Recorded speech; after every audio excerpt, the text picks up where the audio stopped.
Hello. Greetings, all in the audience.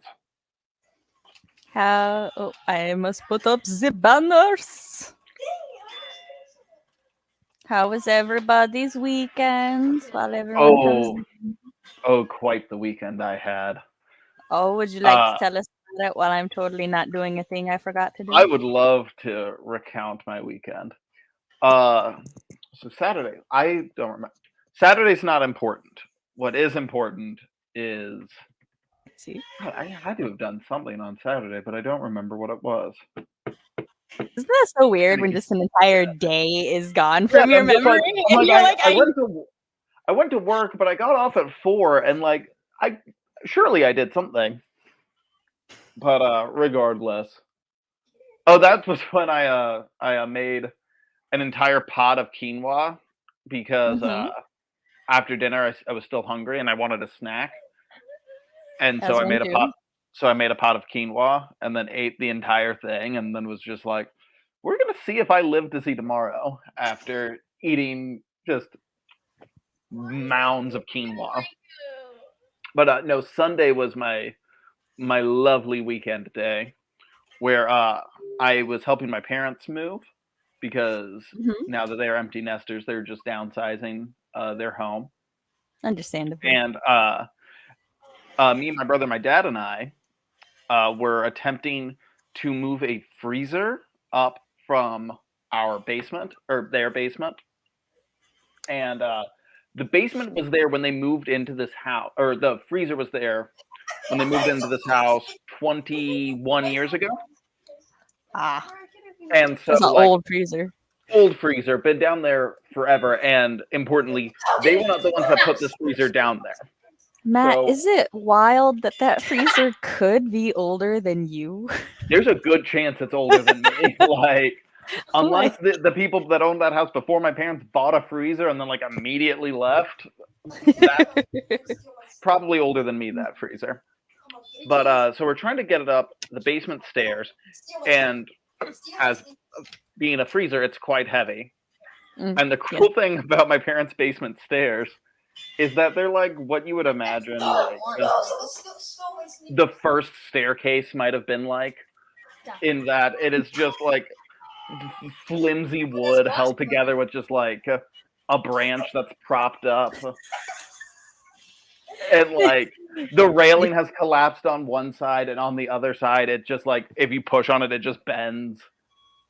And we're trying to Children, I get need you to be quieter. a full size like refrigerator slash freezer thing up there, and I don't know that I've ever strained my body that much in my entire life. Like, I'm doing like full, because I was the one like going up backwards. Mm-hmm. I'm doing just full, just like and just using all of my strength. It feels like the stairs are going to give way at any moment, and we all will die. That freezer has been there longer than the stairs. Yeah, I think it honestly has, because like we got it to the landing and paused there because it takes just a 90-degree turn, and we're like, okay, this is going to, and the freezer's like the size of the landing, so it's like, okay, That's one of those times when you look at the like furniture and you look at your opening and you're like, how did you how even did you get do this? in here in the first place? And we set it on the landing, and the landing starts to crack, and we're just like, we're gonna die here. Like, this is the end. And it didn't fit through the door, and we had to take it back down the stairs, and we're gonna try disassembling it next Oh weekend. no.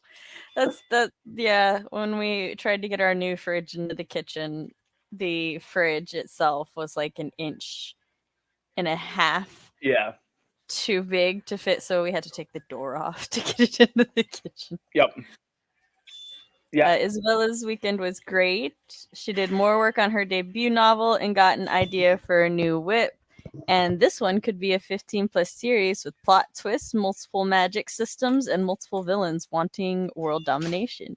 Sounds exciting. Intriguing. Something to keep you going for like decades. Keep your writing career going. My weekend was spent mostly doing family time because we dealt with more things, having to deal with the accident and then just needed a family day. Yeah. It's not fun having to re-explain it and share the photos and stuff. So, and then yesterday, what did I do yesterday? Matt, you've done this to me. We let children watch themselves for the first time ever Wow. for an hour as we went to the store by our house. So, and I made my husband spend more money than he would have if he just went without me. Nice. It was all stuff we That's needed what for the house. grocery shopping but- is for. Well, it's because we very much fit that stereotype of where he's like, I'm going to the grocery store for like these 3 things. And well, I'll correct myself. If we are tight on money and he's going to the grocery store for 3 things, he comes out with just those 3 things. If we have extra money, he used to come home with like a toy or something and he'd be like, well, our oldest needed it. And I'm like, he did not need that. No. He needed the toy. Like, we took the kids grocery shopping and they had Easter toys out. Like, Michael, hand me one of the big Easter toys. I don't know. I don't care. Just hand me one. The big Easter toy. That we got. Are they all upstairs? Roxy, fetch me your rainbow bunny. Hand it here. Then go get it. What's the heart? Oh The my quest gosh, for these the children. Easter toy. They're like, what are you talking about? We've never heard of these toys before. I've sent a child for it, so. Is it upstairs? As I have asked you 3 times already. Go upstairs and check. That is the opposite of upstairs. That is back on the I swear, my children Burrows. lose the ability to speak. But yeah, so but then I'm the one who like has my list to go to the store, and then while we're in the store, I'm like, oh, but we were also out of A, B, C. Yeah. Like yes, and we need to pick up D. So Yep. So yes, she had a migraine today. She even had to miss some classes. So I kind of love grocery shopping, especially if it's like me with other people and we're like grocery shopping as a group, because I love to take it way too seriously and be like, all right, this is the quickest route. So you need to go there and pick up this, this, this, and this. You go that way and pick up this, this, this, and Yes. this. And just send people on plans and treat it like an act of war. may I show? Okay, never mind. Take that one. So you see this big ass thing? Mm-hmm. It's called. It's a huggable Easter plush. Oh, This thing is huge, and it was only $10. dang. Right? I'm like, oh my god, that's Yeah, such that's a good that's a must buy. deal. I was just at And it's Target. so soft. Like, look, can you see the little fur? Yeah. No, so weirdly enough, I think when I was a kid, maybe not the same brand, but for Easter, my parents got me a very similar plush. This is the first Except time it was a we've seen one. frog, I'm excited. and it was just the softest thing on earth. I don't care. They had no love that frogs. thing. That would have been cool. The kids got a bunny, a pig. You, child, what did you get? Yeah. Okay. One of them got a brown rabbit, one got a rainbow rabbit, and the other one got a pig. Can I tell them your pig's name? He named his pig Ganon. I was very proud. Also, if you're just planning on trashing the fridge, I would just take a sledgehammer to it and get out some fresh. I'm looking on Amazon for a stick of dynamite. That's my. Not in the basement. Well, no, you throw it in there and you close the door, and it just goes. It's such a good deal. Proceeds to buy something that is not needed, and it'll just take up space. I really hate that thing. Look. It made them happy. Thus, it served its purpose. I was at Target the other day, and I saw a big like Snorlax plushie, and I was gonna buy it for my nephew, but then it was like not with the plushies. It was just like it was by like the cookware just by itself. So I was like, okay, that's a Snorlax of Destiny right there.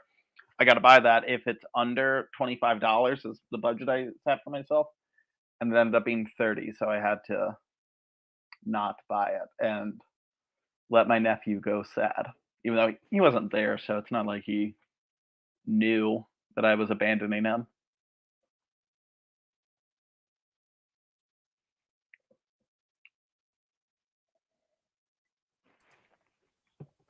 Hello. Sorry about that. You're good. I was just explaining about a Snorlax plushie that I almost got my nephew and then didn't because I couldn't afford it. Oh, it's so sad. Sorry, I hit a button and it started talking to me. Go back to bed. Please. I think it connected to Chris's phone because I started hearing the stream out of it. But I turned it off. I'm so sorry that you couldn't get him the Snorlax plushie because that sounds adorable. It was so soft too. I'm like, I might just steal it.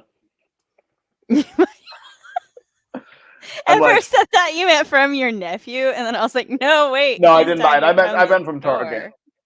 I was just like, can I fit this I'm not under my saying shirt? I condone theft, but I am chaotic good, and I believe in making oneself happy. As long as it's not a small, independently owned store. Yeah, I mean, I'm stealing from a big corporation to make a little toddler happy. I mean, I sound like the good guy in that situation. Sounds awful hero of me. You should introduce who you are, because it's time for our introductions. Hello, I'm not actually a thief. I am, however, Matt Hollon. That's what a thief would say. I mean, what? A dark fantasy author. Working on my debut dark fantasy novel. However, I do have a dark fantasy short story. It's called The White Harvester. Features some fun pirates, and you can buy it in Sasha Black's The Rebel Diaries anthology. It's featured alongside 12 other fantastic short stories. You can find it on Amazon and any other book purchasing website. As well, if you want to see more Matt, you can follow me on TikTok, you can follow me on Twitter, you can follow me on Instagram. That's all going to be hanging out down there in the description.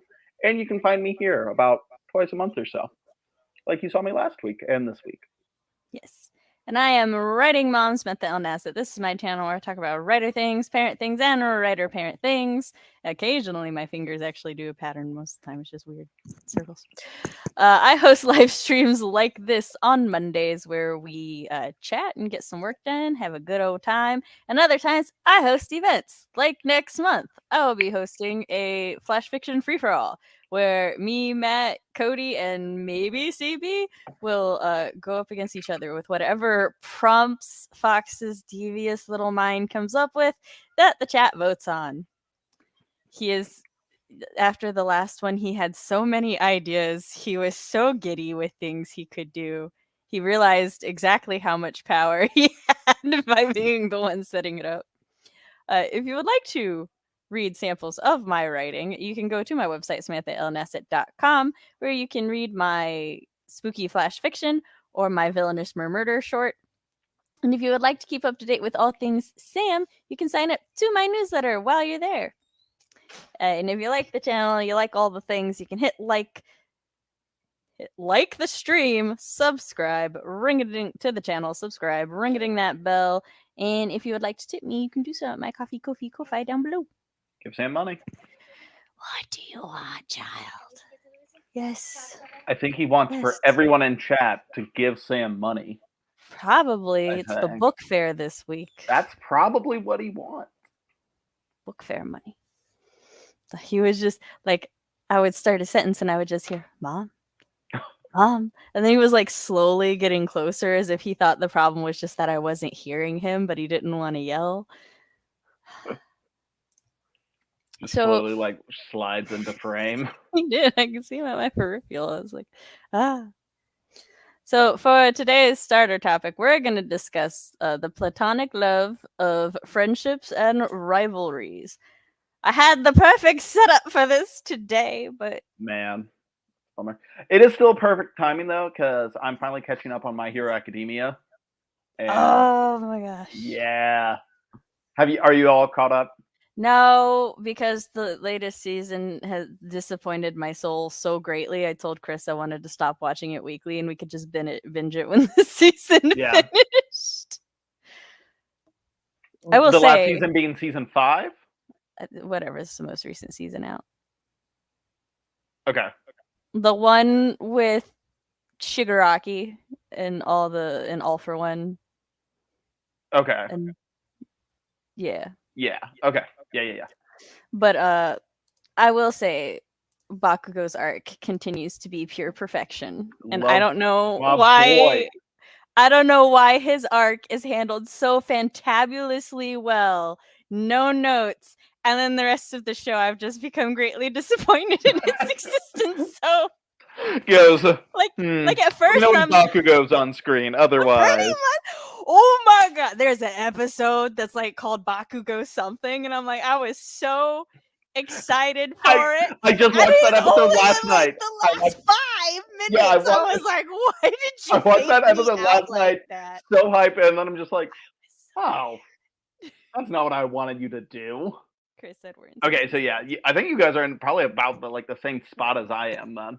Probably, which if you're not there yet, I don't know. Maybe the same thing will greatly 'Cause disappoint yeah, that episode you just mentioned is the one I watched last night. Fox is like, CV, you're letting everyone down. CV, the moment was here. Matt could have roasted her or supported her 20 Kiris. CV has a lot of Kirishima figures throughout her room. There are so many. Which brings the best hero that was done dirty. Let me tell you, I hadn't been so excited about a hero on that show until Mirko popped up, like a new hero, and then Mirko popped up, and I'm like, oh my god, I was in love with her immediately. I'm so bad with names. Which one's Mirko? The bunny woman. Bunny. Okay, I figured. The bunny woman who Yeah. I may or may not reference when I write my bunny fighter because it's just so good. Why, thank you. Yes, I used to wholeheartedly would have recommended my hero for some great friendships and rivalries, but instead I'm going to recommend Yu Hakusho because Yu Hakusho has some great friendships and rivalries. Like, oh man, and some of those friendships are based on rivalries. It's great. I love when like two characters become so like intertwined with each other through their rivalry, but like at least one of them refuses to acknowledge that there's any positive feelings there. So then like when they go to protect the other one, they're just like, no, it's nobody can defeat them but me. Yeah, just Or it's like nobody so can good. kick their ass but me. Just, I have dibs. How fucking dare you disrespect my dibs? How dare you? I am the only one allowed to punch that face. I'm like, That is y'all my so face fucked to up, and I love punch. it so much. So help me, if any other hand punches that face, they lose the hand. It's my hand now, chop. Have a belt of hands, and it's like, what's that? Everybody who's ever touched my rival.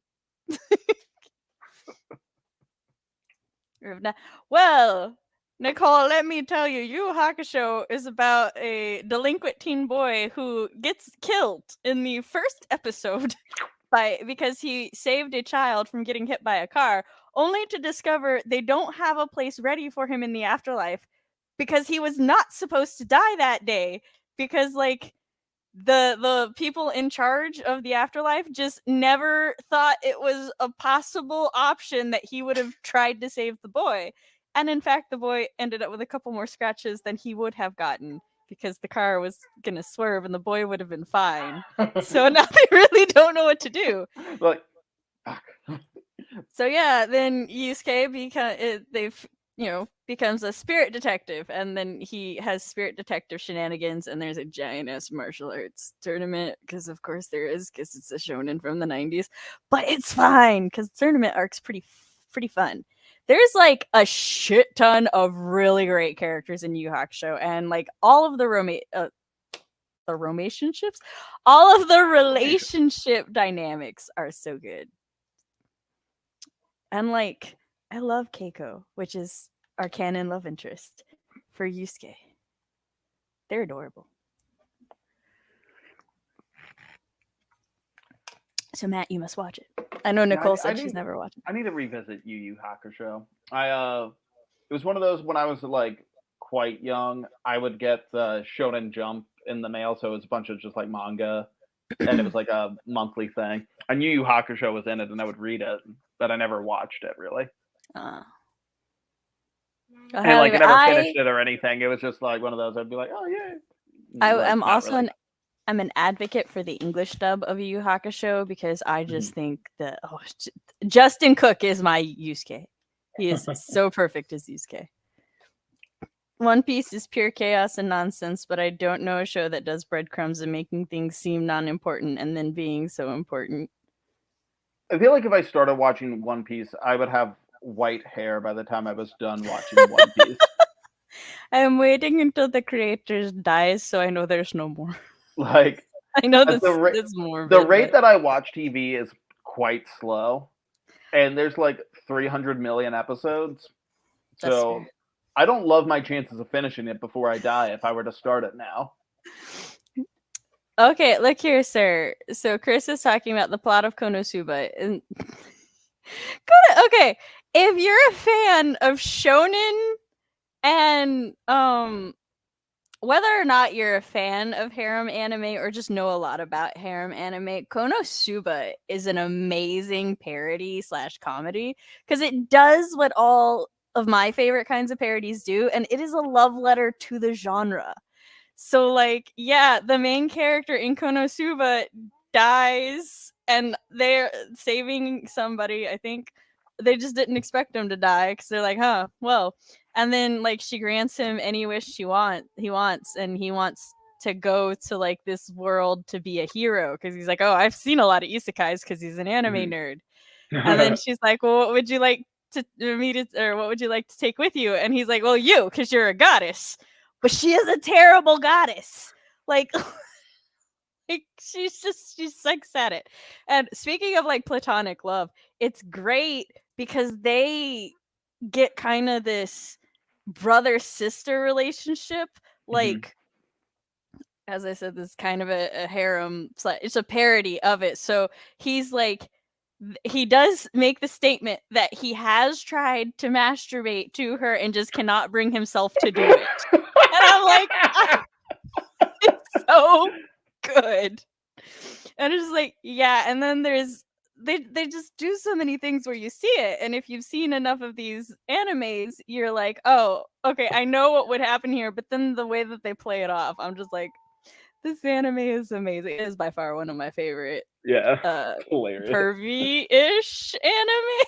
So, and there, it's like, it's supposed to be a harem anime. So these like girls would traditionally be his love interest, but he cannot want any of them for one reason or another. Like the mage girl, she like blows shit up, and he's just like, I just can't because she's insane.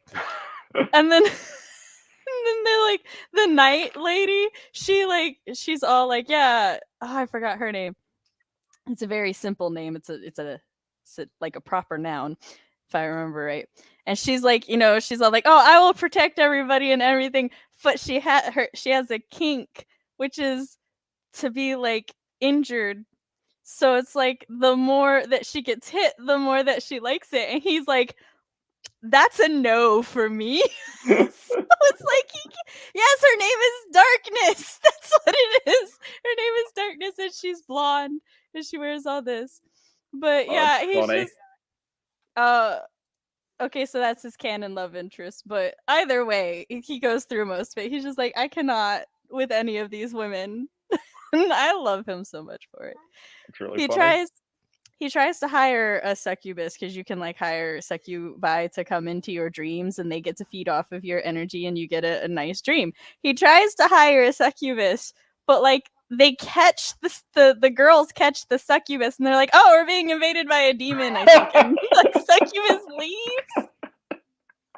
And he's just at some point he gets up and I forgot what he was doing, but then they're like, oh no, he's possessed by the succubus, and he's just like, ah, yes, and he starts pretending to be possessed. It's just such a good time, and I love the friendships in that anime. Have you thought about reading the manga? It actually goes by a little faster, especially if you're a fast reader. Well, I'm not a fast reader. And I have read the Yu Yu Hakusho manga. But are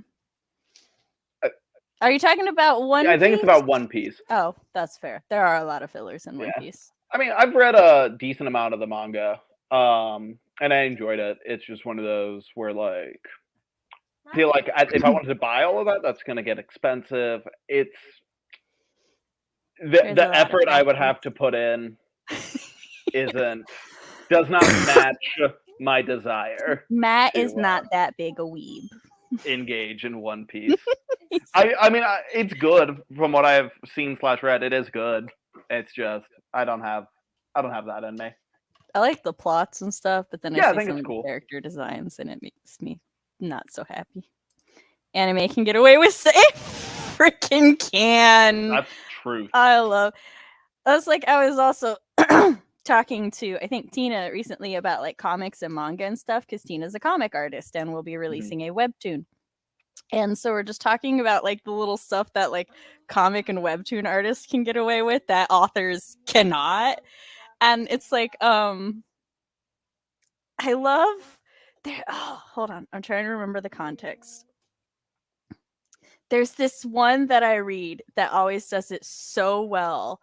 And it's like this fantasy romance, right? And they're just sitting there talking about, and the main character, who's 100% a character from like the fantasy romance, and is therefore a fantasy romance character, like at some point they were like, man, I feel like I'm trapped in a romance manga or a romance comic. And I was like, you shouldn't know what a comic is, but it's funny, especially since it's like in the little small thinky text, so they can get away with it. And I'm like, so good. That, or when it's all like, or like at the end of a little chapter and they like go in the little chibi form, and then it's like, oh, what's up next? Oh, I think like the rival arc is coming up. Like, why are the characters telling me this? But it's amazing. Oda says he's on the last arc, which will finish in 500 chapters. Yes. I still think MHA has some pretty good friendships and rivalries, despite whatever you claim to have happened in the most recent season. Not trying to be mean, I swear. No, the friendships and rivalries are great. All of my issues with MHA have nothing to do with the friendships or the relationships in it.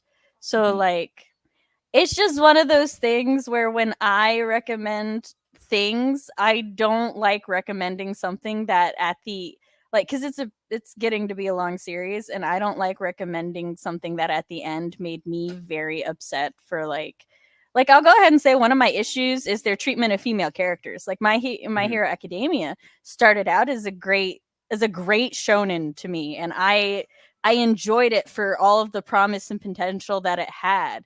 Uchaka, I think, is that how I say her name? I think it's Ochaku. Oh, Ochaku. She like had great potential. She had her own character arc, her storyline that did not just involve being the female love interest because she was a female lead. And like her relationship with Bakugo was great. Yep, I loved the developing friendship. Yeah, it didn't go anywhere. Yep, but like they forgot about because during the school tournament arc, school festival, whatever, when she was going to go up against Bakugo, everybody was scared for her, and that kind of upset her, like reasonably so. But Bakugo was just like, you guys are the ones underestimating her. Like, what the fuck? You want me to take it easy on her? That's so disrespectful, bitches. Like, why the Bakugo so much? It's like, no.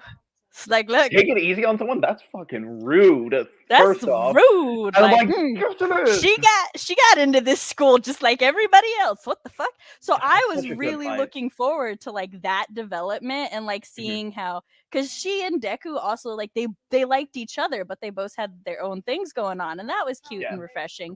But like in the latest season, she hasn't really been around unless it's to like think or comment on Deku or something. Yeah.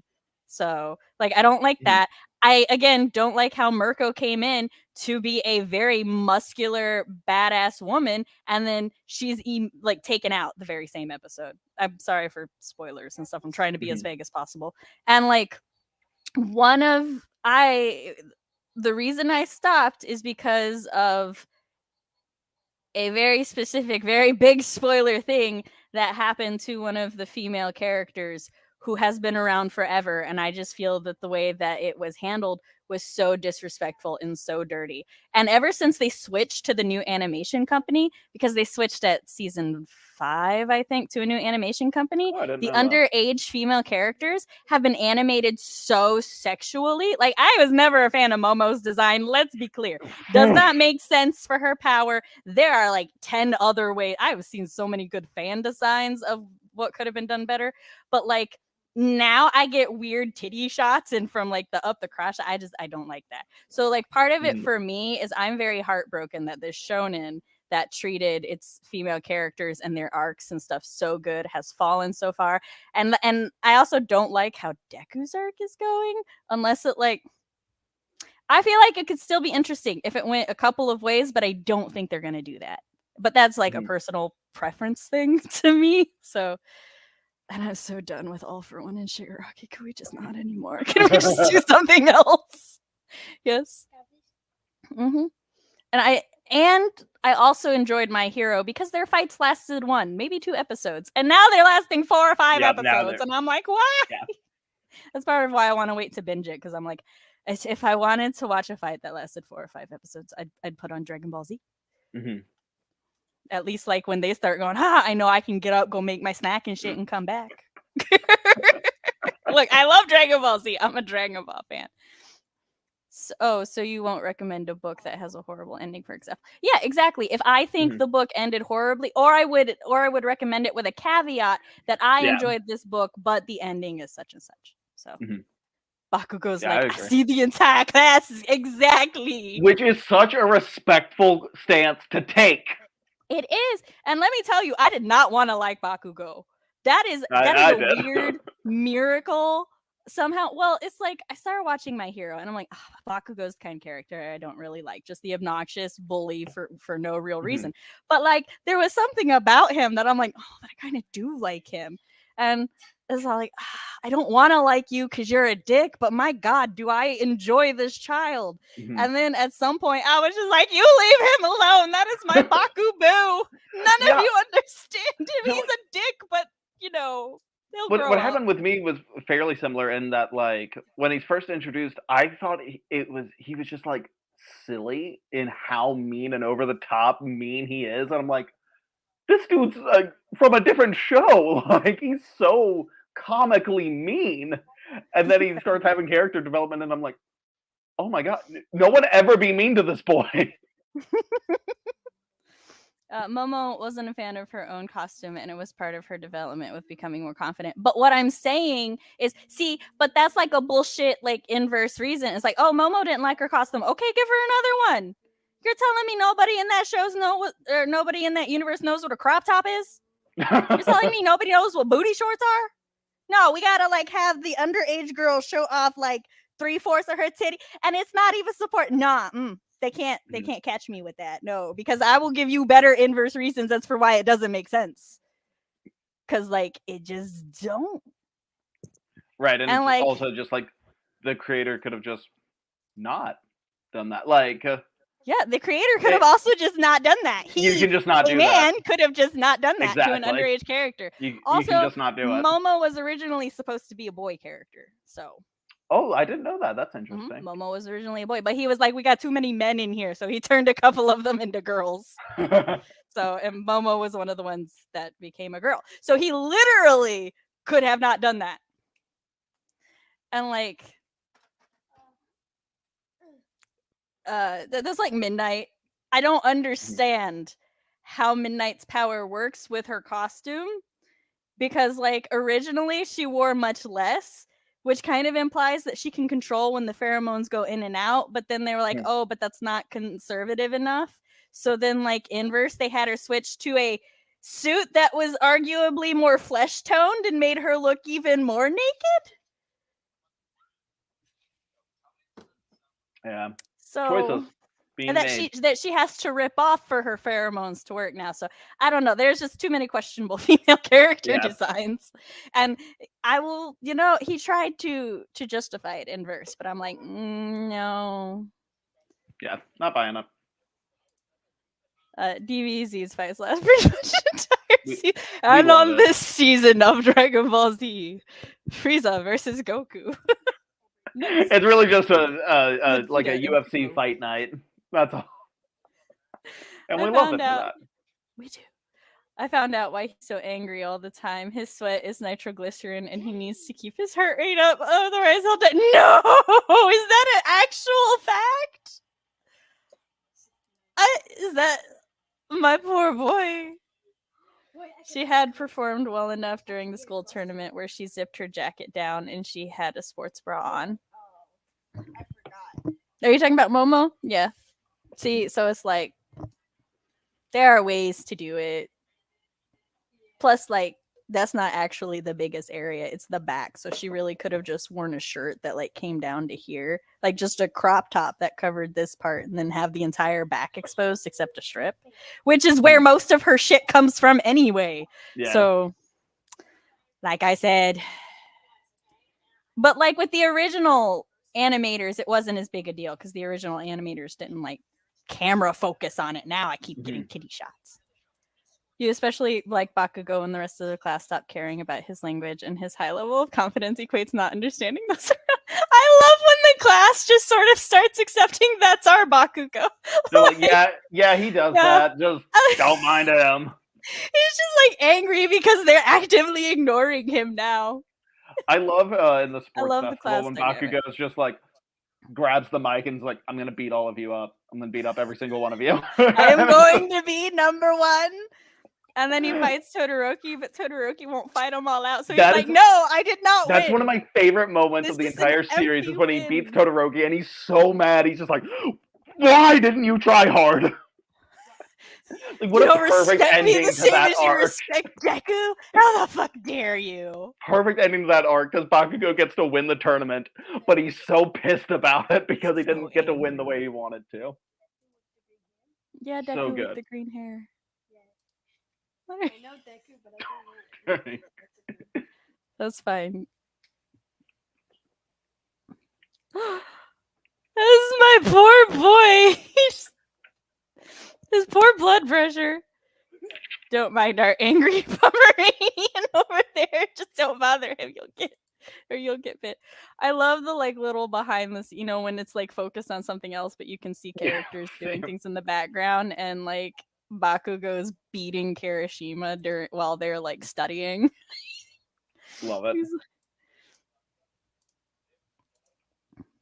Also, Kiri and Bakugo's friendship, or more, we don't know, is amazing. hmm I say we don't know because there's like canon art from the artist and stuff during like little special things with festivals. There's this one that's got these captions. I'm setting up our sprint while I tell you all this, don't worry. There's this one that's got this caption that's like, I forgot whose shirt, so I'm just gonna throw out one of them, but I think it's Bakugo's. It's like Bakugo's missing the top part of his festival outfit, and they're like, where could the top part of Bakugo's festival outfit have gone? And then it's Kirishima, whose festival outfit originally doesn't have a top, but he's wearing a top that obviously matches Bakugo's, and it's like, oh. Wait, in Bakugo's captions, it also was like, did Bakugo give his top or give his jacket away to his girlfriend? And then with Kirishima's, it's like, oh, where could Kirishima have gotten this top? It doesn't match his festival outfit. Maybe from his girlfriend. I'm like, why are y'all playing with fans' hearts like this? So I don't know if they're a bromance or if they're more, but either way, I love them. They have a great dynamic. Love them regardless. Aha, that's the button I wanted. Oh, I forgot to ask the people. Oh, Bakugo in industrial cuffs like a wild animal on multiple occasions. Yes, that's one of the reasons I really love Best Jeanist, because like Best Jeanist takes Bakugo in and he like understands He understands that Bakugo wants to be a good hero. He just has a poor way of communicating it, and so he's like, Yeah. I'm gonna teach you to communicate it better with the worst hairstyle you've ever possessed. Oh, it's good. Okay, where is this? Yes. I am always looking at the camera. I like catching that. Right? Yeah, girlfriend. They try so hard to point it out, but not point it out. All right. Let us know what you're working on tonight. And we'll get I started. am doing critique work. I'm sorry, I meant when we get back. Oh, I'm not doing critique work. Who knows what I'm doing? It's a mystery. We'll see y'all at 30. Oh my god.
And we're back.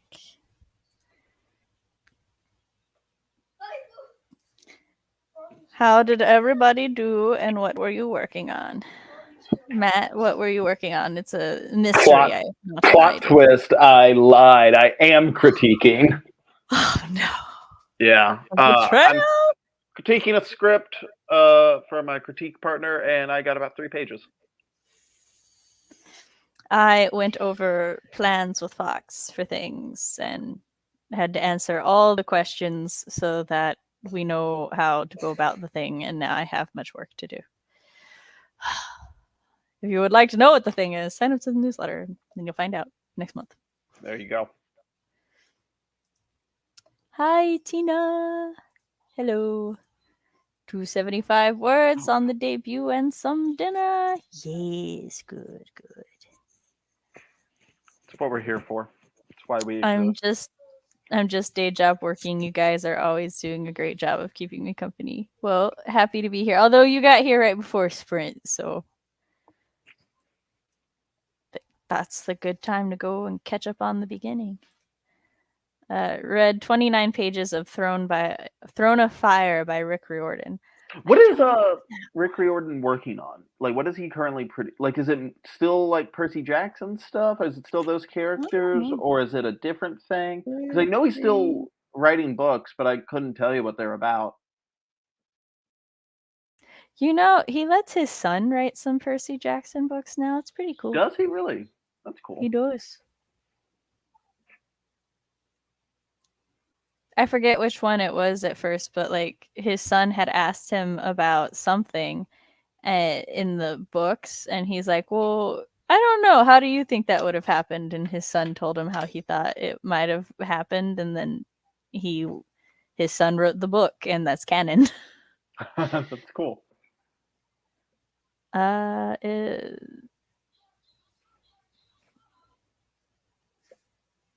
Well, there's Tres Navarre, which looks like it was probably Tres Navarre. I can't talk anymore. Which is a non-genre mystery series, so likely not connected to Percy Jackson.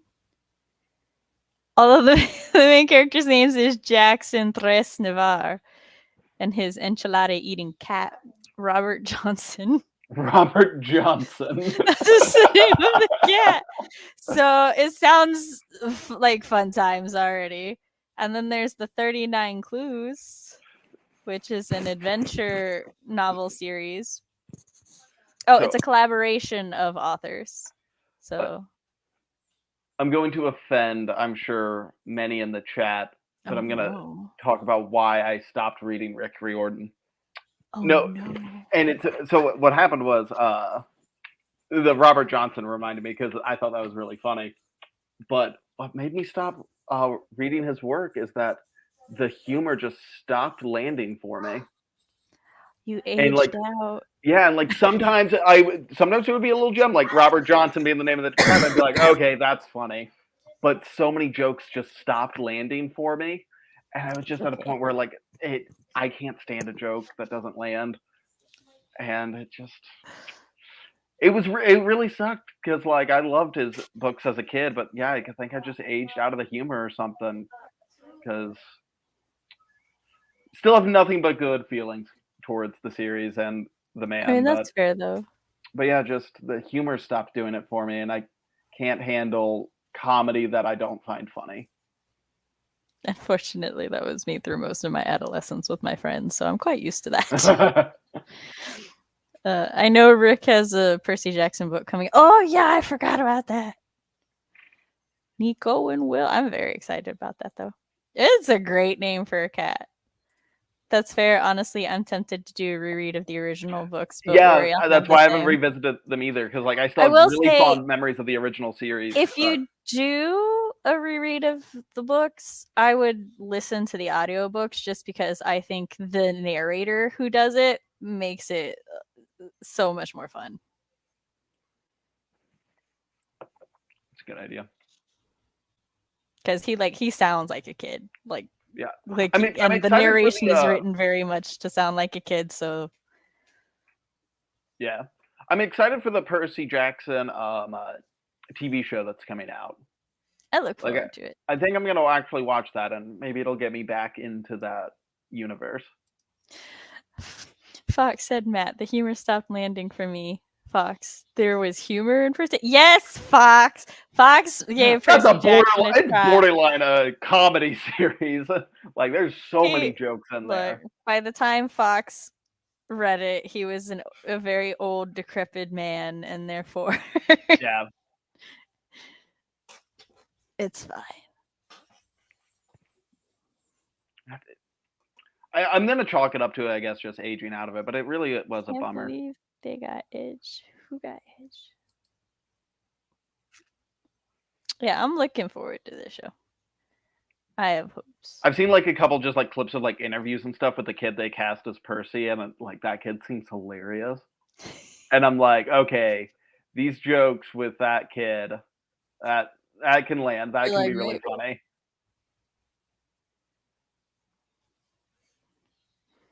All right, we're gonna do the line between bromance and romance. Don't come on here and kick me off, Fox. I couldn't help it. Oh, they got Edge as Aries. Okay, yeah. Who's Edge? I think a wrestler, if I remember right. Oh. I don't remember there being humor. I'm so sad. All right, so one thing that has always been a struggle for this is really a bad day for CB to miss. We talked about My Hero. We talked about Percy Jackson. Man. It's like she's here with us. She's here in spirit. Maybe that's why like my joints hurt. She's hexing me from afar. I'll say Percy and Thalia fit really well into the rival and friends platonic love thing. Who is Edge, Matt? You disappoint me. Just tell Chris he's an old man. It's fine. It's one of those series that you live with nostalgia and then revisit when you have kids or nieces and nephews. Adam Copeland, aka Edge, is one of the best wrestlers. His spear folded dudes in half. I was thinking spear. It's been a hot minute since like it's a lot of he like does this and folds them. Like I remember one joke. This is from the second series. It was in the Son of Neptune. They're fighting like Gorgons or something, and they're eating like these like Cheeto things, and they're like these Gorgons. And the joke is, oh, these Gorgons have a bunch of Cheetos, haha! And it's just like, I suppose that would be funny to see, I guess, but like, I don't know, man. Like, the visual's not here. I'm just like I'm 17. I want to see Percy kill him. I don't want to see him talk about the Cheetos. That's like the Cheetos don't matter to me anymore. I am no longer 12. Like, yeah, it's like when I was 12, that would have been really funny. And I get that that's your target audience. I'm no longer that. The sadness of aging out of a fandom. But yeah, the edge between bromance and romance. Yeah, so when I was growing up, there was a lot of people who could not tell where this line was, especially when it came to male characters in anime a lot, because anime has a lot of the bonds of brotherhood, blood brothers, brothers of the sword type thing, and they express it a little differently. And so this crept up in other media from what I've noticed. So then you've got like two people who are perfectly, they're like really great. They've got that familial bond, that like the platonic like love going on there. And then people are like, oh, I ship it. And I'm like, yeah, I too am a big shipper. I'm like, two people kiss, they're my ship now. But like, there are lines, y'all. And I personally, I love a good bromance, which I do as well. I count this for all genders. It's just cis-mance doesn't sound good. Neither does friend-mance, but bromance is, rolls off the tongue. B. Yeah. No, I completely agree. I Do believe not it was Son of Neptune. It's it might not be Cheetos. It's something with cheese. It's like the first chapter. Percy's fighting these. It's like when Percy's first introduced in that book, and he's fighting. I think they're Gorgons, and they have some sort of like cheesy snack with them, and it like comes up multiple times, and the Gorgons like say it in dialogue that they have this like cheesy snack. I remember it fairly well. It's been a while, but just because it drove me nuts when I read it, and I was just like, I hate that that's happening right now. So like it stuck judge with these me. Gorgons. They're cheese. Yeah, I'm just like they shouldn't be eating cheese. They should be eating people. Fox says friendmance is like necromancy, but raising friends out of nothingness. But yeah, no, I completely agree, and it gets really frustrating is a strong word because I mean fans can enjoy stuff however they want, but it's just like the idea to any sort of platonic relationship, but that's like a very intense, loving platonic relationship. I feel gets turned romantic I will by so many also people. I will also say that sometimes, which is no like shade to people and the way that they Mhm. fandom, but I feel like sometimes this happens because somebody like that person has never truly had the kind of friendship where everybody thinks you're a little gay together. Which I say Yeah. note that I tried to I couldn't think of another way to phrase it, but like me and my best friend in high school, everybody thought we were lesbians, and like Mhm. we weren't even like touchy in school or anything. It was just like our vibe together, Mhm. right? It was just like because we were just that close. Like I lived at her house over some summers. We like bonded at Yeah. the hip and stuff. And Mhm. so like a lot of times when I like saw those kind of friendships and shows and stuff, I was like, "Oh yeah, no, I get that. I get that friendship. I have Right. that friendship." But then other people are like, "Oh, they're so like into each other. Mhm. That's that tension." And I'm like, "I don't think we're watching the same thing." Yeah, exactly. Because it's like friendship can be like just intensely love, and like these two Yeah, it's people a type can of love. love each other, but they don't want to fuck each other. Like it's Yes, just and they like can its also own love thing. each other and not want to be in a romantic relationship with each other. Yeah. All of these statements can be a thing. So it's like yeah, Saga and Zuko, exactly. Like Sokka and Zuko's like enemies to bros is so great. mhm. Like even Zuko going to Sokka for romance advice at some point. I think was it Yeah. romance advice or was it just Uh advice on how to deal with his sister? I feel like he went to him for romance advice. It might just be I don't know, it's been a minute since I watched Avatar. And the last season is the one season that I've only seen once. So like that season in particular is a little iffy The for me. last season is the one that I've seen the most episodes, but like not different episodes, just the same episodes over and over and Yeah. over. Those ones that played on TV. Yeah, CV's other favorite topic, Avatar.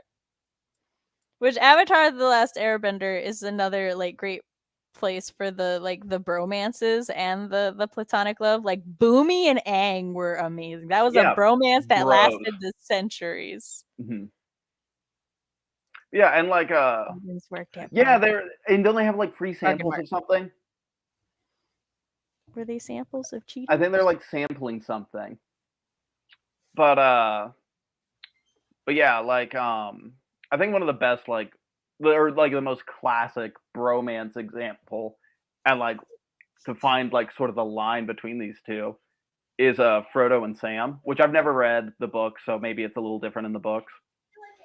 But like Frodo and Sam in Lord of the Rings are like so intensely they love each other, but it's like I don't think they want to date each other though. I can't say much for that one because I do make like when I watch scenes with this princess, I make I fun of it a will say little. the way But it's acted is very But intense. I will say, like, I think that's also normal in a bromance because, like, I had friends and, like, I would just call them my wives and my husbands just Yeah, because. But, like, there it is. Sam I was felt it. so dedicated to him. So fucking Gollum coming in there and gaslighting Sam, getting in between them. I'm like, Frodo, you're being a very bad husband right now. But like, I agree. At the end of the day, I do like. I don't actually think they were lovers. Right. I just think they were really good friends. So, Mhm. especially But yeah. since like Sam goes off and gets married to Mhm. the woman he's been pining over like the entire series. Yeah, and I feel like a lot of times, friendship love ends up just kind of being like discredited because when it's displayed in a prominent sort of way in media, it then tips into I think romantic love I for the think part fan of it plot. is because so much emphasis is put on romantic love, right? Yeah. Like even once you get married or once you start seeing somebody seriously, you are Mhm. expected to like your family is not supposed to be as important, right? Like Yeah. they are supposed to be more important than your family, which like I feel there's a balance to that a little bit because like Mhm. but each relationship to their own. But I think that because of that, and then you go to fiction, at least that's how it is in like our culture, which we grew up in America. Yeah. And so when we see media or stuff from like other cultures where the platonic, sorry, my cat knocked something down, scared the fuck out of me, where where like they do still embrace that platonic affection and showing that platonic affection, like Mhm. not infection, affection. Infection. I've infected you with The friendship. zombies, the friendship zombies. Like in Korea, it's very common for friends to hold hands. Yeah. Like you don't hold hands if you're in a romantic relationship. That is Mhm. not decent. But if you're friends, it's perfectly normal to hold hands with friends of the same gender. So I think like Mhm. there becomes a cultural divide where people are like, "Oh no, it has to be romantic," and it's like, "No, you can totally hold your friend's hand for security and shit. Like you don't have to, you don't Mhm. have to want to take them and be romantical or sexual with them. It's fine." Yeah. So, No, I think that's a good point. Like we have such an emphasis on romantic love and familial love that friendship love gets sort of because that's the other like you see friendship love and if it gets to be like full blown love, you'll see it sort of divert into either it becomes seen as familial love or romantic love because that's where you get a lot of the whole like uh when they like call each other siblings even though they're not, mhm. which like it's one of those where it's like I don't think there's anything wrong with that. I think that's cool. I think it's sweet, all that stuff.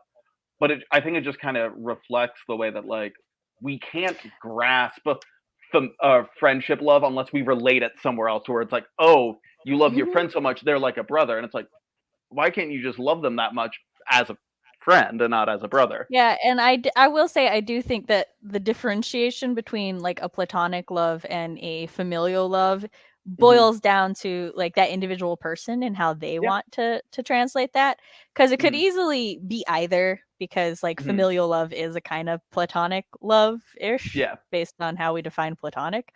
But Hmm. but yeah, like I do love some people like just as friends. I was like, I love you. I wouldn't call you family, but I love you. Right. And then like I've adopted CB, that is my fourth child. Hmm. And like I love her like a child. She Snapchats me, lets me know how her day is going and shit. So like that's like full on we've become family. Yeah. So it's stuff like that. Uh get into chat real quick. There is a scene where Zuko walks in on Sokka with a rose in his mouth. Zuko is going to ask about their father. Thank you. That's what I was thinking. Crisp cheese and wieners. Yeah, that's what it was. That's what it was. They were eating cheesy wieners, Matt. Yeah, and my eyes rolled out of my head. I shall infect you with my friendship. That's how I make friends as an outgoing extrovert. You stab a syringe into them. Oh, not a needle. No, I'm not Oh yeah. cruel, Matt. You shoot them with a dart from afar. I will say one of the things that I lament about the English language is that we only really have one word for love, but Yeah. like the Greeks have so many. There's, eros is romantic or passionate love of the body specifically. So that's like lust. Mhm. Filial, it's affectionate, friendly love. Storge, unconditional familial love. I'm looking at a list, yes. Agape, selfless, universal love. Ludos, which is playful, flirtatious love. Mhm. Pragma, committed, long-lasting love. I don't know this one. Philuntia, it's self-love though. I've never heard that one before. So I've only ever heard of the other 6. So I'm glad there's Mhm. one for self-love too. You're not going to sleep. I need you for light. I think in the same vein as like this topic, I think it also the line between friendship and romance and how difficult it is to like navigate that. I feel like it prevents us from having many or close, loving friendship pairs between like men and women in media as well. Where so many times, like if they're close friends, you'll see people be like the same type of thing. It's like, oh, they're close friends, they have feelings for each other, and it's like, no, they're just close friends. And even when it's because like one of the examples I thought of was like in the MCU, Captain America and Black Widow, they're good friends, and it's a good thing. Even then, they made them kiss in Winter Soldier, and it's like, no, let I them will be. say, which this may be a hot take or or controversial. I do think that close friends, like if Mhm. you have that like that platonic love and you're like, this is definitely like one of my closest friends, my like Mhm. friend forever, I do still think sexual tension can develop or just like be Sure. there for a little while, presuming that like they are of each other's Mhm. sexual orientation. But like that I feel is where the line comes into play, because it's like, oh yeah, I think my best friend's hot, but Mhm. no. Right. Like we're not gonna do that. Have I had an awkward boner around them? Sure, but like I'm not gonna act on it. So Mhm. like I do, because I feel like some people are like, oh well, if that happens, and it's like, no, that's Yeah. not how sexual attraction works.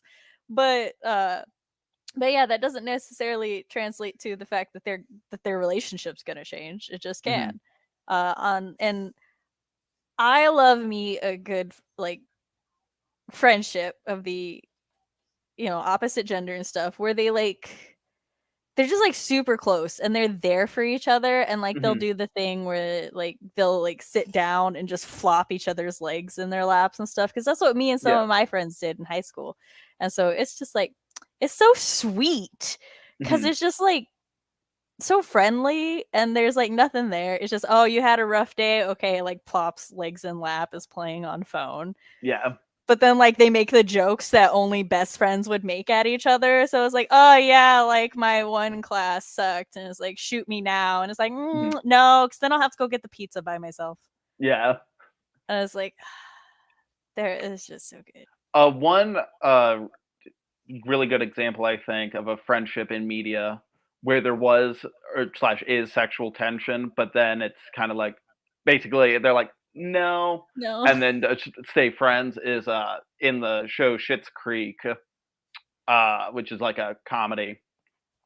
I've Spoiler seen alert for season 1. this Uh, fine. but basically, the one of the characters, David, and character Stevie, they sleep with each other in season 1, and then they're just like, "No, we're that's not the vibe. Actually, let's just be friends." And We're then, not compatible. It ain't happening and so again. then for the next 5 seasons, they're just like best friends, and they have such a good friendship dynamic, and it's so sweet and amazing and perfect. And it was just such a good example of being like you mentioned, where it's like, yeah, there can be like sexual tension Yeah. in the friendship without it being like a romantic love for each other. Yeah. As a demisexual, I do not like relate to it at all, but I do Mhm. understand that that is a thing that can happen. Yeah. Isabella said Voltron from Netflix has an okay bromance between Keith and Lance. I personally am upset it didn't turn into a romance at the end, but I am okay with the ending. I am upset about that because, so far as I'm aware, the creators intended for it to become a romance and couldn't because Netflix censored it. So, yes, I agree. Like at first it was just a bromance, but then there's definitely hints and signs that it was becoming more than a bromance, which that's the other thing. If something is going to go from bromance to romance, there should be signs. There should be like hints that this is changing and evolving. You don't just go, oh yeah, no, they're really good friends and now they want to bone and now they're romantic. And I'm like, no. Well, and I mean, and that's it like could go that way, but I don't want it to go sort of that like way. the flip side of this sort of problem we have is when like the whole like, oh, they were really close friends, and it's like, no, they were in love with each other, and like, The flip on. side when they're trying to trying to hide the romance. And it's like, no, those two are not friends. They are much more than friends. I will also say that like my best friend in high school and she was also a girl, and we made a pact that if I didn't find a husband that I wanted by the time I was a certain age, I would just start adopting children and we would live together and she would help me raise my children. We would definitely have been one of those people in the history books that are like, but were they friends? Yeah. Yes, we were. Yeah. She was just willing to help me achieve my dreams. That's all. It was DreamWorks, actually, I think, that censored it. Was it? I heard it was, well, it could have been either. But yeah, either way, somebody higher up was like, no, we're not doing this. They literally had a bonding moment in season 1. I cradled you in my arms. I love that. For those who don't have the context, Keith got hurt and Lance had to cradle him in his arms, and it was very much a this might be a little more than friendship thing, just the way he was reacting to it. And then later Keith is aloof again. And Lance goes, "We had a bonding moment. I cradled you in my arms." And like that's funny. exactly how he phrased it. I love Lance and Keith. They're so good. Yeah, I think it ultimately, like, it's one of those where like I don't have an answer, but I think it's a interesting question, I guess. Is like when it comes to something like that, not that example specifically, just the topic as a whole, is it the creator that has say, or is it, or I guess what amount of say do the fans have in whether a relationship is romantic or friendship, or romantic or platonic? Okay, so for me, creator intent is like extremely important. If the creator did not intend for characters to be a certain way, then when you're talking about canon, you have to go with creator intent, because that's what canon means. Canon is like what is in the series and what is creator intent. Whether or not the creator is terrible or for what, just whatever. That's what you got to do. Whatever you want to headcanon and fandom is different, because that's fandom. That's where the fans reign. But you do, I have always and will always feel that the creator's intent has to matter. Because like, I don't know, for me, it kind of goes under the, I would like representation for certain things for me, but like if a creator didn't intend it, then like, do I really want it? Because like they're basically like, if they go out of their way to be like, no, that's not okay, then I'm like, do I want that to be what represents me? But like, for example, Hiei and Kurama in Yu Yu Hakusho, I know I've referenced this all the time, but that's because I know far too much about it. Hiei and Kurama in Yu Yu Hakusho were not intended to be gay lovers, right? Kurama is gay. Kurama is 100% gay. He has had 2 boyfriends in the series.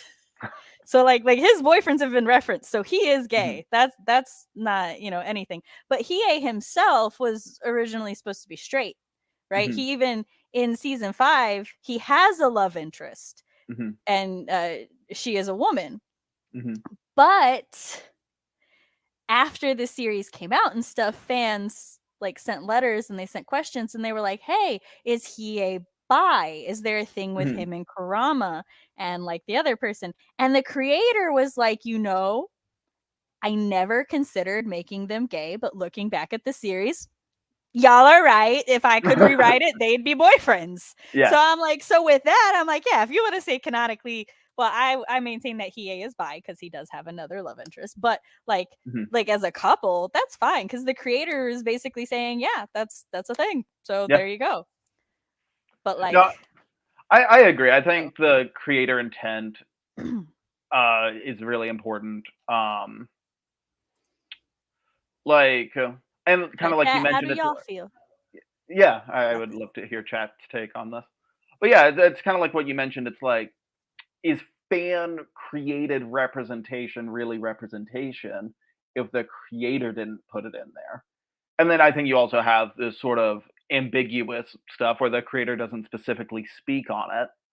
And then at that point, it's just like, yeah, I mean, if you think they were a couple, they weren't exclusively not a couple on page, on screen, whatever, hasn't been like confirmed not. And I think it's fair to be like, yeah, sure, they were a couple. Yeah, I just like that, I guess, intersection of fan and creator and what sort of reigns in what spheres. I'm in full like college English class mode right now. Full college. That's fine. Like, I was answering a question and now I'm finding us a timer. You mixed up the characters, Keith. Oh, right. You're so sorry. You're right. I'm so sorry. I did mix them up. Is that why you always make jokes about writing a fanfic about it? About Yu Yu Hakusho? Maybe. Look, sometimes the prompts just line up perfectly. It is my favorite shonen of all time, though. I love that motherfucker. It's so good. It's also like, I don't want to say one of the first shonens because I don't actually remember if it's one of the first shonens, but it is like one of the trend-setting shonen animes. So like the way that Yu Yu Hakusho did their opening is like a lot of modern animes practically modeled after it. So if you like watch it, you'll see a lot of things. Like I say, and of course it has the tournament arc, but I think it was one of the first ones to have a tournament arc. So that would track, yeah. From what little I know about the genre, like I feel like that makes sense that it would have one of the first tournament arcs.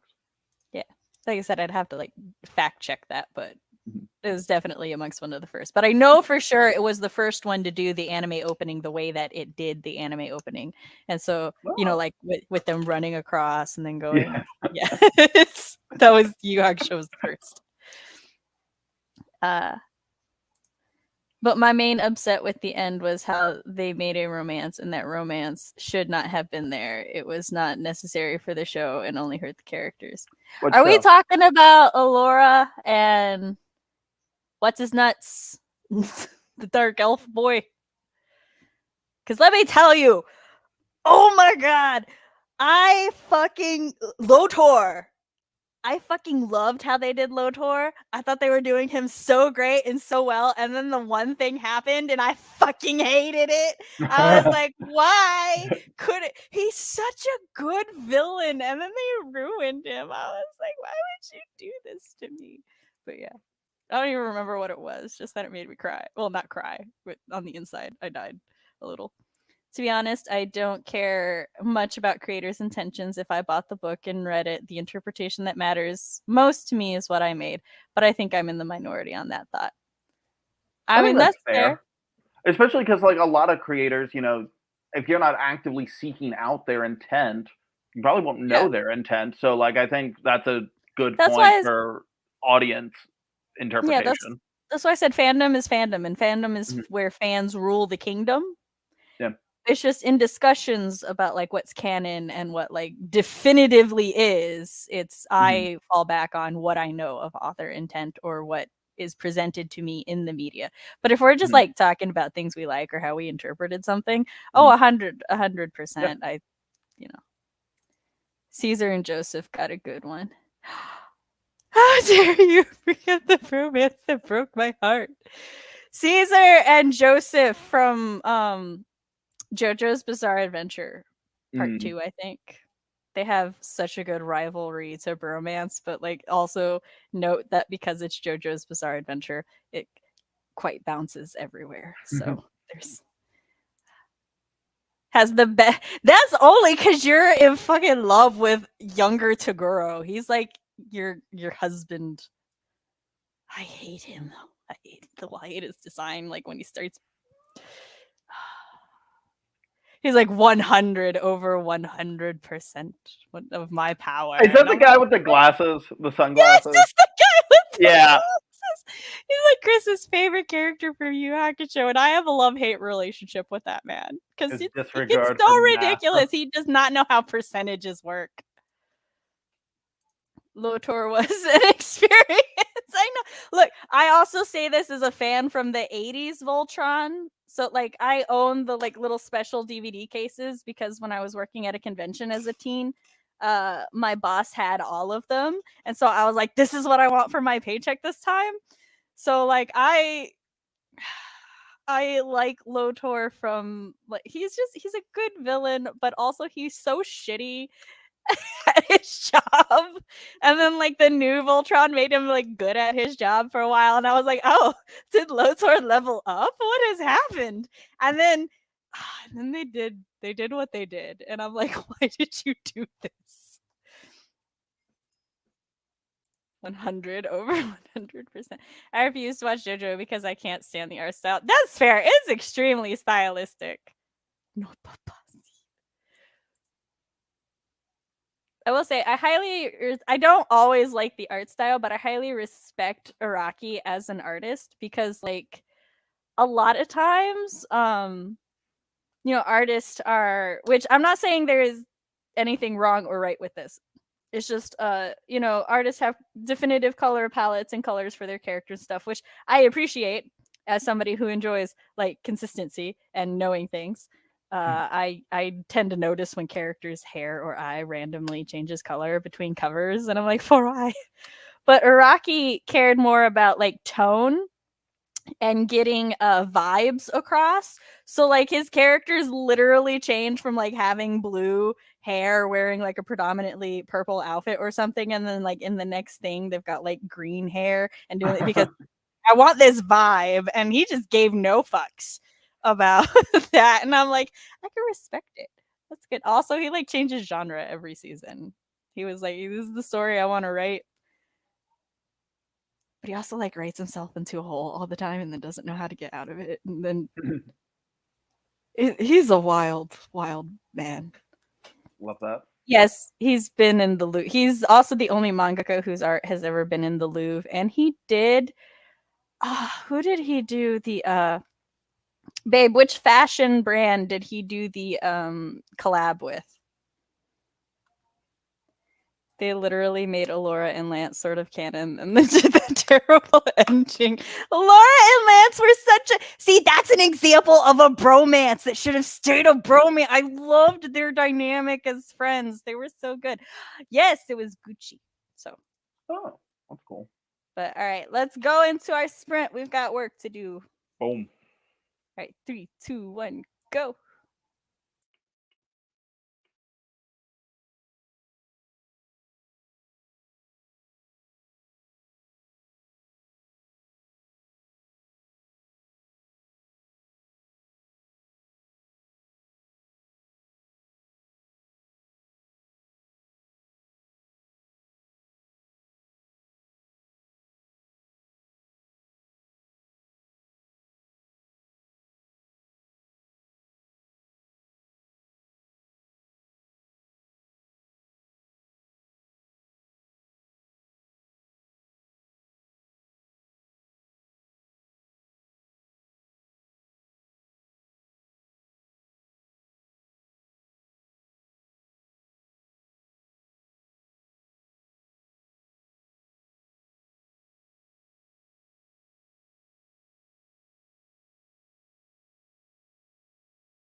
And we're back.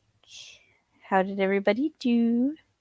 I admittedly got into a fandom discussion, and then I spent the last 7 minutes actually working. So I was very into working and forgot about the timer until I heard you speaking.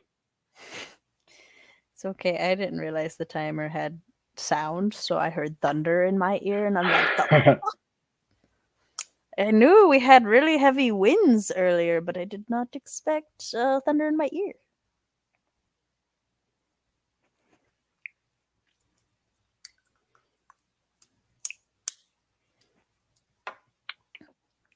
But yes. I only got let's see here, like 2 pages done. Did anybody go watch episode 1 of Yu Yu Hakusho? If so, I will give you a cookie.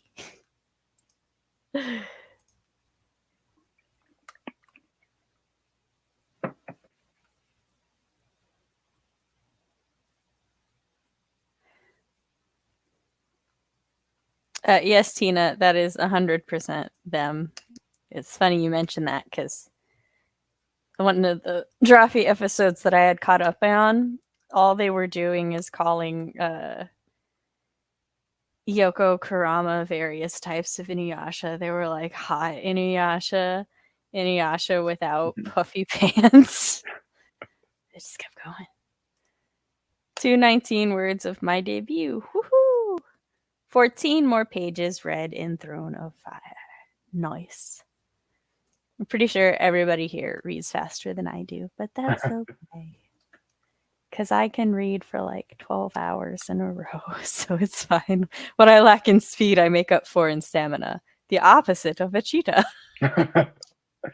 A tortoise, if you will. Against the hare. Yes. Or cheetah. Sadly, I did not, but I did add it to my watch list. I'll take it, assuming your watch list isn't just a graveyard for recommendations. My watch like list mine. is a graveyard for recommendations. Like, it's sad. It's not one of those where I'm like, yeah, whatever. Like, I would love to watch these things. It's just no, same. It's just time and remembering when I do have time and not getting distracted by a shiny new K-drama that Netflix is like, you definitely want to see this, and I'm like, ooh. So I do.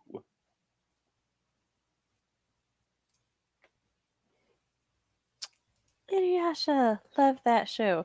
I enjoyed Inuyasha. I wanted to watch the sequel, but knowing who the mother of Shishomaru's children are has made me not. So I will not be watching the sequel.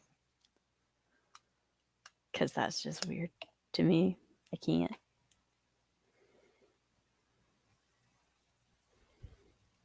I am an endurance space, which... How human of you. I know, right? I was like, which funny is why humans are so terrifying, because we are the most endurance-based hunters. Like, I love the fact that early humans, the way that they chased down their prey is they just kept walking. Yeah. And like their prey just ran out of energy. And it's why we find Michael Myers so scary now. Because he's just an early human hunting. So it's like, yep. Yeah, just like humans' best hunting ability is our ability to jog. Fast walking. Oh, this is like I was reading a webtoon. Mall walk. I was reading a webtoon, and the characters were out on a date, and he was like, "I'm so sorry that you had to walk everywhere. Like, I know, you probably wish I had a car." And she's like, "No, I love walking. I'm really bad at sports, but I'm an amazing walker. I could like probably win a competition for fast walking." Oh my gosh.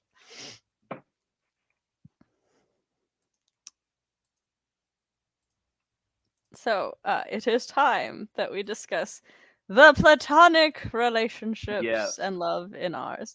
Michael Myers went back to his roots. For real. For real.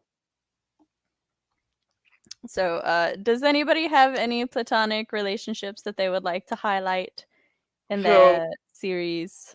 Platonic love is arguably the basis of my writing and my series. I thought you were going to say existence. Like, I have romantic subplots, I have couples and all that stuff, but ultimately, and I feel like this will be fairly consistent with most of the stuff I write. Uh, I find friendship incredibly endearing as an audience member, and so it's very, very prominent in my writing, in my work in progress. The main character's primary motivation is that his best friend is in danger, and so he's just like, can't be having that happen. That shit's not gonna fly. And so his like whole motivation is, well, one of his like two primary motivations. He's also trying to figure out who killed his family, I guess, but Bestie's in danger, and that's what matters. And yeah, trying to figure out where he is, what's going on there. And of course, we've got that whole kind of like we talked about last week, found family super prominent in my writing, and it's largely platonic between people in the party and their relationships with each other. So yeah, it is like what my writing is about. A lot of friendship themes throughout. I am reminded because of like the whole discussions and everything. I entered a writing contest and I had to write a short story. I was supposed to write a mystery or something. I don't even remember what the genre was. But the point is that I wrote about like two ghost hunter mercenary type people. And like the main character, she's kind of like an older not an older lady, but just like she's in her like 30s, and the other character is younger. He's like in his early 20s, and they have this very nice platonic witty banter going back and forth. Like she's his mentor and they have a mentor mentee relationship, and they're like very close and stuff. And I got points docked because one of the judges said that they wish that the dynamic and the chemistry between the characters was so good that they wish the romance would have developed more on page. And I was like, it wasn't a romance. They're not romantic. She's like 12 years older than him. Goes, I didn't like this because I think they should kiss, and they didn't. I was like, excuse? Do you know how rare it is that I don't write a romance? I mean, now that's like all I write is not romances, and I'm like, who am I? But it's fine. I'm just having identity crises. But yeah, I was so upset by that. That is tragic. But also, like, what a compliment to the chemistry between Frankly, my two yeah. characters. Yeah. But I'm like, I assure you. And I went back and I reread it, and I was like, what did I do? Where did I fuck up? And I had to ask several people, and they're like, no, it's not romantic. And I'm like, oh, Judge, I know what kind of shipper you are. I live for a pair of friends with good banter. For my whip, AFO, the first thing the MC's friend says to him is, you look like shit, let's eat. We love As banter. one do with your friend. I am not a war story writer, Fox. It's not my favorite genre. I ignored my responsibilities to read a contemporary romance today. Also ignored the Raven Boys, but we won't talk about that. No! Sam! I'll listen to it, Matt. You know I will. I just need one day. It's just my library hold is just got to be like the Raven Boys goes back tomorrow, and I'll be like, oh, sorry, nobody can get hold of me today. Sorry, you were saying? Yeah, I also have a really fun rivalry, I guess you could say. Frenemies is probably a better word than rivalry. Pairing that I really enjoy. It has a lot of that, like, you look like shit. Cool. Like, just so mean to each other. It's kind of one-sided, but really excited for that as well, because I love a frenemy pairing. What character archetype is amazing for platonic love banter? And I don't think this character archetype gets enough good things said about it, only bad things said about it. Mm-hmm. And it's like the cranky old cowboy. Like the cranky old cow in a contemporary setting, mind you. Like, but they always like show up and they shit talk the main character, but then like also teach them how to survive and like takes them under their wing. And by the end of it, it's like that like they would die for the main character, and it's just I love that character archetype. They're just I really like that one too. Just a grumpy cowboy. It gets a bad rep because like the old gruff guy is so like overused as an MC when people don't write them interestingly enough and they just fall back on that. But like I definitely love those characters as side characters. Really almost always a gem. Yondu from Guardians of the Galaxy, even though that's a sci-fi, is a great example. I ain't your father, boy, but I am your daddy. Part 1, the WIP series I'm planning, has a core friend group of like 6 or so people. I'm enjoying figuring out what will happen with it. Part 2, 2 girls are best friends and their boyfriends are also best friends. One of the couples goes out of their way to act gay with their best friends as a banter in their relationship. Aww. In my old WIP that I was doing that I've put on hold, two of the there's 3 main characters. 2 of them are cousins, and one is not related, but is the male lead of my romance.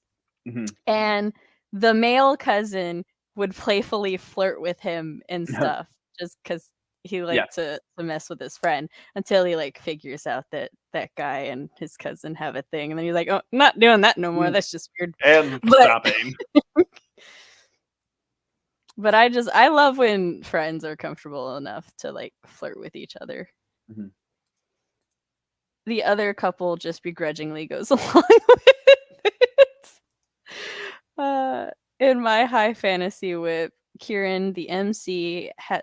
You know what's funny is in my fantasy WIP, the male love interest is also Kieran, but Kiran.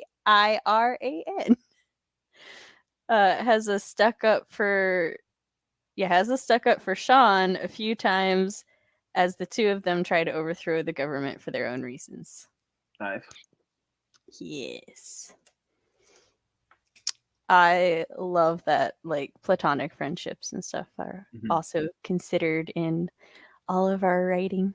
I feel in my current WIP, the number 1 platonic the character that everybody will love platonically and unabashedly is Chirpy. I'll take a bullet for him right here, right now. Oh, Kiran. Thank you. Kiran. But yes, Chirpy is everybody loves Chirpy. I will eventually have a romance with Chirpy. I forgot why, but I'm sure it will come back to me. Like there was an idea for him. It was a golden retriever. That's what it was. Because they have the dog to help their anxiety. Yes, that's what it was. But now I don't know if I actually want that to be a romance or if I just want that to be their best friend. Oh, and then they have a romance with someone else. But yes, Chirpy needs a golden retriever friend now.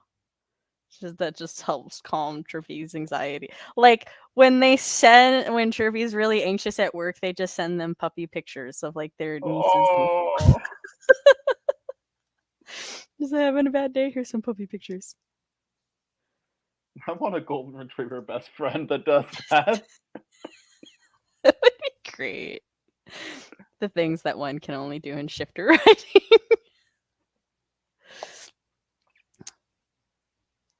I had something else, but like my brain is slowly dying. Guess what, y'all? It stormed today, and it's gonna storm the rest of the week.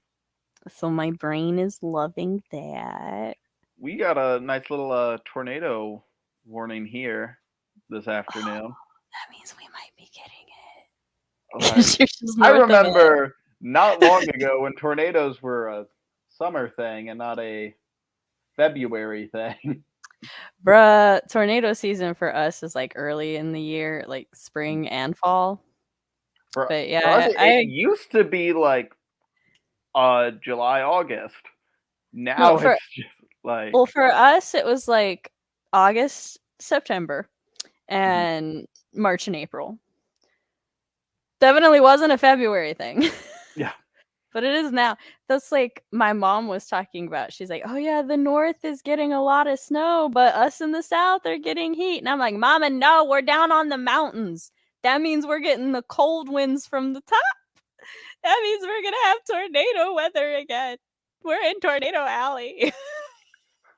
Did I see right that it's snowing in LA these last few days?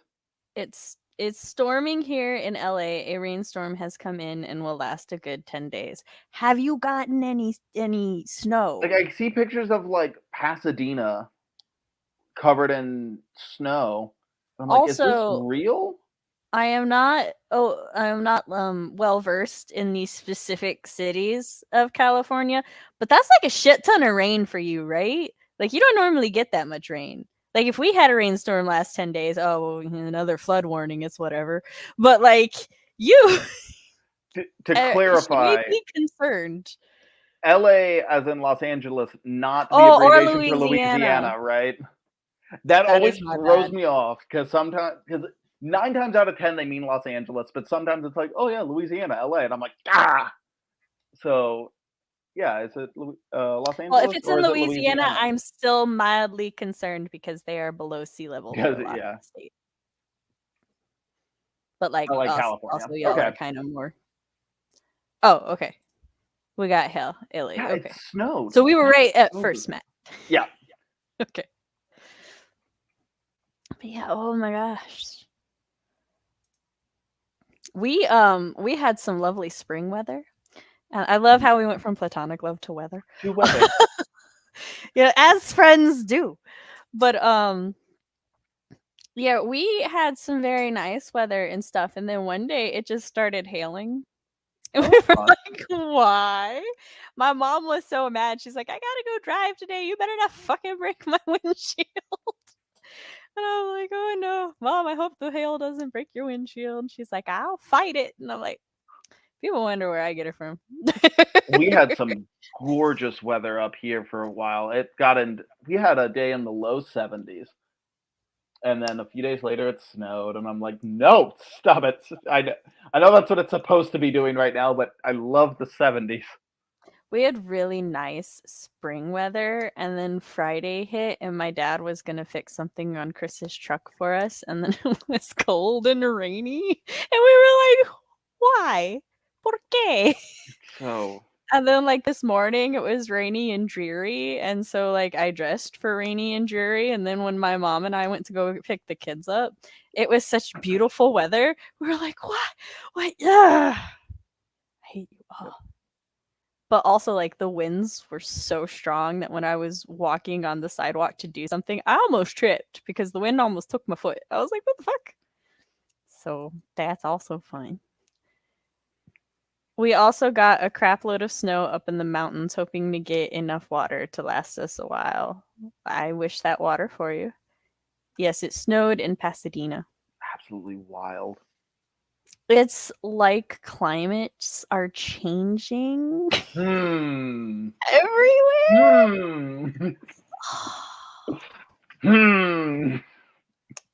That's like everyone. So it was very common for people to say that August was summer in the South, which was very true for many Southern states. But for my state, it was not. And I know it was not because my birthday, as you know, is August 30th. And I was never allowed to have a pool party for my birthday because it was too cold, because fucking winter had already come. Well, then I like left. I moved to Florida for a little while, and I came back in summer, or in August was warm, and everyone's talking about how August is summer, and I'm like, no, it's not.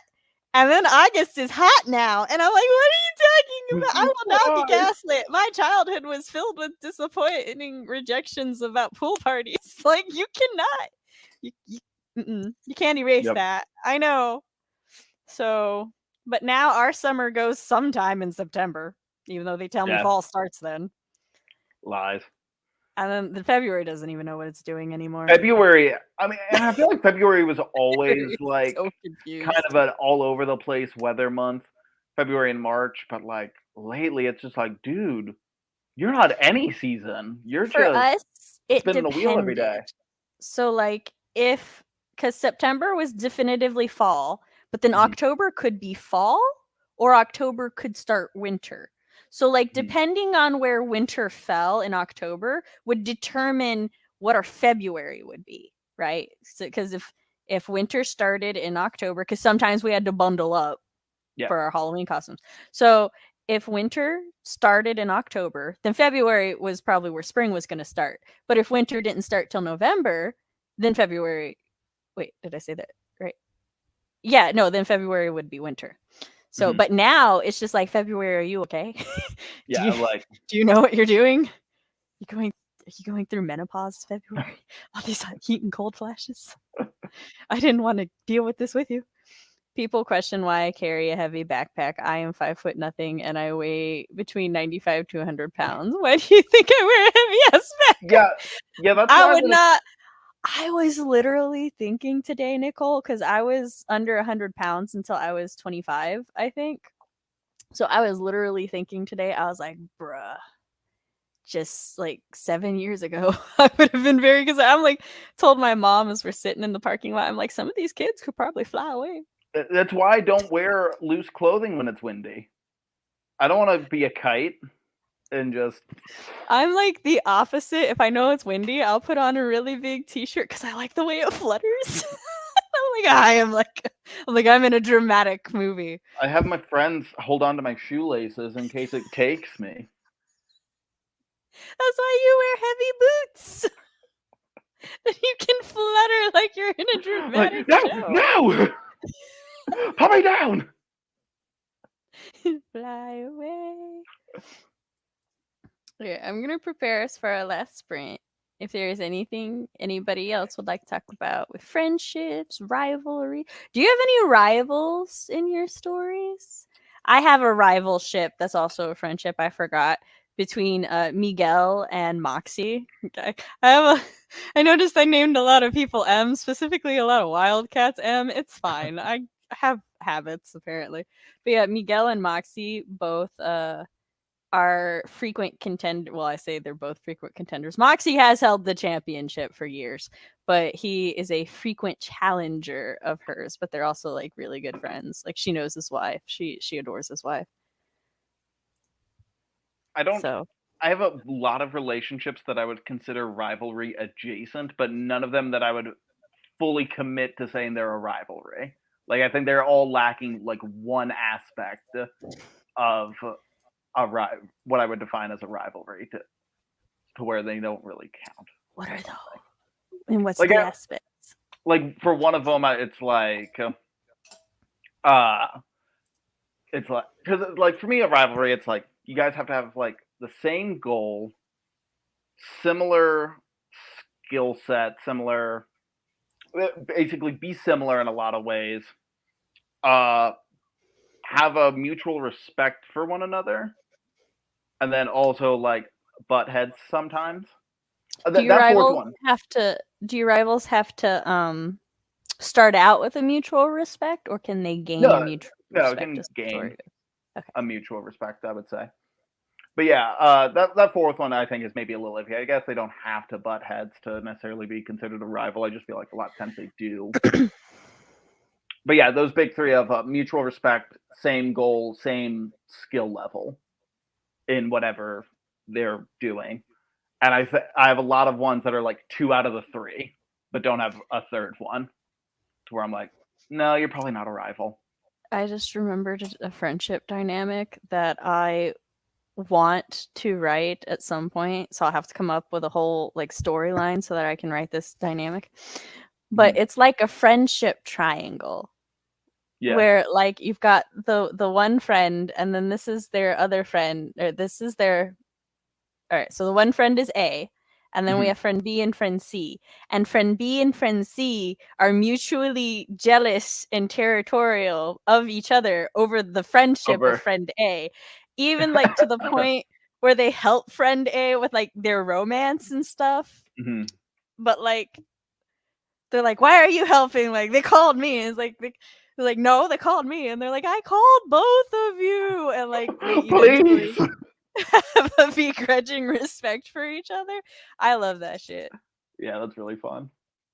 There's a Girl of web comic on Manta that has something similar to that.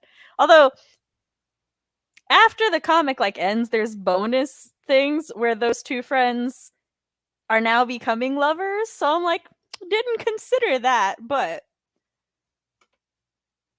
that is also fine. Rock Lee would never fly away. Word. Waits with the leg warmers. That's true. Matt just described the friendly rivalry I have in AFO. Childhood friends, 2 doctors, both nominated for the same position of power with Apollo. Love it. It will pass the Matt test for rivalries. I have a queer romance that's rivals to lovers. Ooh, I like rivals to lovers. Fun. Keith and Lance have amazing banter. They do. They're also like... they're kind of like what I just described with Shiro. All right. So this is our final sprint of the night. Count us down, meet. 3, 2, 1, go.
Hello. We My are body is falling busy. apart. So is mine. Why is yours? The moving yesterday has For ended you. my body. Well, you're not the only liar tonight, Matt. Fox and I had been working on a thing, and I was like, I don't think I can work on the thing anymore. I think my brain has just shut off. But I think this is a good stopping place for tonight, and I'll be able to work on it more tomorrow. And he was like, "Okay." And then, like a minute before the sprint ended, I was like, I lied. I worked on it. I did things. Sneaks in. Well, it's like I have to type out information, and I'm like, my brain is too dead to type it out like prettily and everything. But Yeah. I can. I am so tired. I look like I have aged 5 years. But I was like, but at least getting the information down so I can organize and make it pretty later. It's fine. It's fair. I'm also, for some reason, really sleepy. It can't be because I was awoken at 6 in the morning this morning. I could do it. My dogs. I don't know why my dogs decided that they needed to start going to the bathroom at 6 in the morning. That's But not a they've been good time doing to go to the this bathroom. for months now. And I'm like, for why? For what reason? And unfortunately, if I just try to ignore them, then they're going to pee in the house. And I'm like, I won't lie. Some mornings I sit there and I weigh the options as to which I would rather deal with. Clean up puddle or get up. Like, how tired am I right now? But my big dog, I swear, she does it on purpose. She tap dances around the bed. So I just hear. Yeah. Just clip clop. And then it stops. And I'm like, what are you doing? Just go lay down. Let me rest. She did it one night when she was like just doing it, but it was like raining outside, so she was too scared to go outside, but she went clip clap clap. So I just shut my bedroom door and I was like, I will deal with whatever I deal with, but we have been doing this for almost 2 hours and I am tired. That's house pet life for you sometimes during the storm season. But yes, Matt, I don't have anybody to switch you with in the hot seat except myself, but I don't want to. No. So I like the left side. I shall introduce myself. I am Matt Hollon. I am a dark fantasy author working on my debut dark fantasy novel. However, I do have a dark fantasy short story called The White Harvester featuring some pirates, and it is in Sasha Black's The Rebel Diaries anthology alongside Yes, 12 so buy other. it for Matt's story, get the bonus 12. Yes, exactly. By The White Harvester, it comes with 12 more stories, not written by me. And you can read it. You'll love it. It's on Amazon. It's on other book purchasing websites. And then once you is it what? Sorry, I was gonna say, is it terrible? I still haven't read the other 12. CB and I were supposed to buddy read them, but we kept getting distracted by other things. That's funny. Oh yeah. Read the White Harvester. Read the other Rebel Diaries entries. And then once you've done that, you can follow me on Twitter and TikTok and Instagram. And then you can find me here twice a month or so. And yeah, chat your commands. I apologize. You kept sounding like you were finished. No, you're good. Say something. I was just gonna say, chat. If you read the other 12 stories in the Rebel Author Diaries, let me know which ones you recommend, and CV and I might prioritize them whenever we do our buddy read. Isabel says 256 this sprint, 252 or 752 so far today. I need to sleep. Also, day. I would choose cleaning up a puddle the inside. Honestly, like that's. I feel so good that nobody's judging that, and they're just saying. Sometimes you just gotta clean up a puddle. I ended up getting a new idea for my brother in a phone call during that sprint. Ooh, nice. That's always fun. How that works. And I must do my outroductions. So, Hello, I am Writing Mom Samantha L. Nassett. This is my channel where I talk about writer things, parent things, and writer parent things. I host live streams much like this on Mondays, except when I host events. We will be doing the Flash Fiction Free-for-All on the 27th. I have most of my players confirmed now. It's going to be a lot of fun. Puddles are what disinfectant spray is for. Yes, also vinegar and baking soda. Take the smell right out your floor. Also may take your floor out your floor, so be careful with the concentration. Opens up a pit to hell. If you'd like to read samples of my writing, you can go to my website, SamanthaLNassett.com, where I have a spooky flash fiction and a villainous murder story. I accidentally just pulled something off of my child's thing. Trying to get it back in there. If you would like to keep up to date with all things Sam, you can sign up to my newsletter where I make the big announcements first, and you can sign up for beta reading and all of that before everybody else. Be in the know. And then if you enjoyed this, like the stream, subscribe, ring-a-ding that bell. If you would like to tip me, you can do so at my Ko-fi down below. Give Sam money. Thank you. And thank you for everybody who watches this on the replay. We will catch you next time. Bye.